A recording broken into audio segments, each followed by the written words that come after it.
All இந்த செடியை ஞாபகம் இருக்கா? செம்பருத்தி நம்ம குட்டி தோட்டத்தில் வச்சுருக்கோம் அப்படின்னு சொல்லிட்டு கொஞ்ச நாளைக்கு முன்னாடி ஒரு வீடியோ போட்டிருந்தேன். அதில் நிறைய பூ வந்துருச்சு அப்படின்னு சொல்லிட்டு நான் காமிச்சிருந்துருப்பேன். அதோட பூ வந்துட்டு நல்ல ஒரு குங்கும கலரில் நல்லா டீப்பான ஒரு சூப்பர் வைப்ரண்ட்டான கலரில் வந்துட்டு அது இருந்திருக்கும்.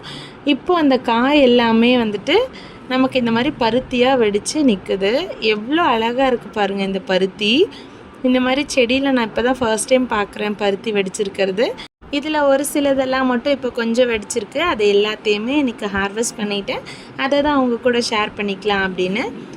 அப்போ சொல்லும்போது நிறைய பேருக்கு டவுட் வந்திருக்கும், செம்பருத்தியா? செம்பருத்திங்கிறத நம்ம ஹைபிஸ்கஸ்க்கு தானே சொல்லுவோம் அப்படின்னு சொல்லிட்டு. ஹைபிஸ்கஸ் ஆக்சுவலாக செம்பருத்தை அப்படின்னு தான் சொல்லுவோம். இது செம்பருத்தி. நம்ம தான் பேச்சு வாக்கில் எல்லாத்தையும் மாற்றி மாற்றி சொல்லிகிட்ருக்கோம்ல, அந்த மாதிரி தான் இதுவும். பாருங்கள், இந்த மாதிரி தான் இதோட ஃப்ளவர் இருந்துச்சு. அப்புறம் இந்த மாதிரி வெடிச்சிருக்கு. இதெல்லாம் தான் எனக்கு கலெக்ட் பண்ணது. நெக்ஸ்ட் வீடியோவில் பார்க்கலாம். பாய்.